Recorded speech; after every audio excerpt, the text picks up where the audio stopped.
kristianina mbola manameloka olona tsy manan-tsiny? Ahoana ny amin'izany?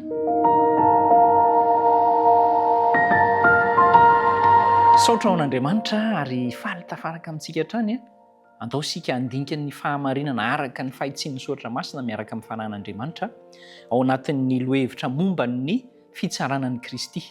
Andeha hivavaka sika aloha. Tompo, misaotra anao izahay fa mbola averinao aminay mandrakariva fa fotoana hiovana ho amin'ny fanavaozana ny saina izao, anarahana ny marina sy ny sitraponao. Ampio izay anaiky an'izany, mamelany elokay, mamindrafo amin'ny tario lalany zahay ahitan'ny Kristy, arombanay hatrany ianao amin'ny anaran'i Jesosy. Amen. Omboako amin'ny hazo fijaliana va ny mpanjakanareo? Izay ny fanontaniana napetraka Pilato. Fanontaniana tokony ho nampieritreritra saingy efa resin'ny fitondran'ny Satana ny olona izay tamin'izany fotoana ny vahoaka nandahan'i Kristy. Tonga tamin'ny fampiarana ny tsirariny. Ity hoe mampiatra ny tsirariny ity ao anatin'ny fiainantsika andavanandro ao dia manaiky daholo ny olona rehetra fa rehefa hoe tsirariny ilay natao tamina olona anankiray dia tsy mety kosa izany.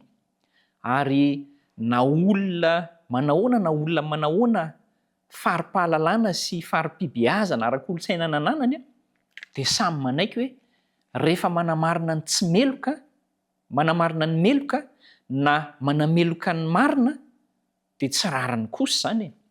Ary zasy ianao koa anisan'ny manaiky fa tsirariny izany. Izy ity moa izany dia hoe manameloka ny tsy manan-tsiny. Iza ilay tsy manan-tsiny eto? Ny zanak'Andriamanitra ilay tsy manan-tsiny kanefa dia nomelohana. Ao anatin'ny fiainandavanandrontsika ao rehefa misy ny zavatra toy izany, na ho fantatra zao asa olona nanao ny marina kanefa melohana, dia mba mety malahelo ihany isika na dia tsy afa-manoatra n'olay hoe mitady laza amin'ny olona aza dia lasa miombona amin'ny ratsy ihany koa, dia manaiky ihany nefasika hoe tena marina anie izy fa nomelohana. Andaontsika hiezaka hihaino ny feon'ny fieritreretana ampahitsiana sy ampahamarinana. Inona avy moa ireo fiampangana tsy marina natao amin'i Kristy? Izay toa heverina hoe zany no ahatonga azy ho diso. Rehefa mandinika n'ilay Lioka 3:20 zasy ianao dia ampatsevina hatrany ny 9:1-7 aza misy alatsaka. Dia zava-dehibe ny ahafantarantsika ao fa nisy fiampangana ao an' Jesosy. No ampangainao tsy mitarika ny vahoaka hikomy amin'ny Kaisara Jesosy hoe tsy mila mandohetra amin'ny Kaisara izany. Zany fiampangana anankiray. Dia nampangaina koa izy hoe izy io nge mitonona ny tenany fampanjaka nefa isika manana mpanjaka eto na manana mpitarika. Misy fiampangana karazany hafahafa izay natao tamin'ny zanak'Andriamanitra. Anisan'izany koa ilay hoe nilaza izy fa ho arodany ao anatin'ny 3 andro ny tempoly izay mbola tsara rafitra izany ilay tempoly faharoa izany. Dia ho atsangany indray rehefa avy eo izy koa no havitan'izany atsangany ao anatin'ny fotoana vetivety. Dia izany rehetrarehetra izany anisan'ny fiampangana izay nanjaka tao amin'ireo vahoaka sy ireo rehetra nanatrika ny fitsarana ka nahatonga hoe tena meloka io.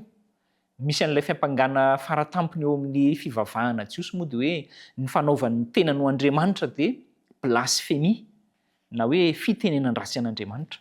Izany fiampangana rehetra izany no natao tamin'ilay tsy manan-tsiny. Ary rehefa nadihadiana Jesosy, hitantsika Pilato nanao fanadihadiana dia nahita araka ny fanadihadiana taony fa tsy manan-keloka io lehilahy io. Tsy hitako izay fahadisoana io lehilahy io izy Pilato. Izany no milaza amintsika fa manameloka olona sa manamarina ny olona meloka, manameloka ny marina sa manamarina ny meloka. Zavatra mety ataontsika ao anatin'ny fiainana andavanandro izay tsy heverantsika akory fa zava-doza ary fahavetavetany eo mason'Andriamanitra mihitsy aza ny toy izany.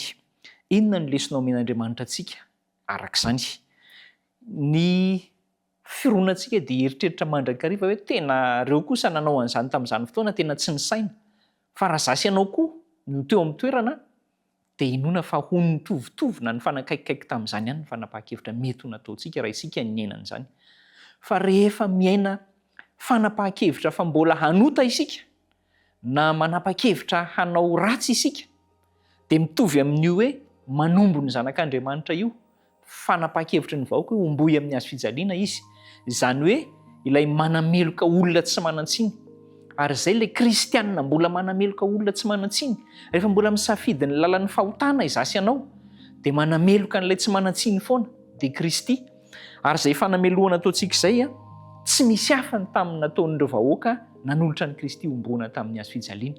Andao isika tsy hankamamin'ny fahotana fa ho potehany izany ny zasy ianao kristianina mandeha araka ny fitarehan'Andriamanitra fa tsy manameloka n'ilay tsy manantsiny rehefa mbola manarautra entina hanota. Andao entsika mbavaka ny fanapa-kevitra isika.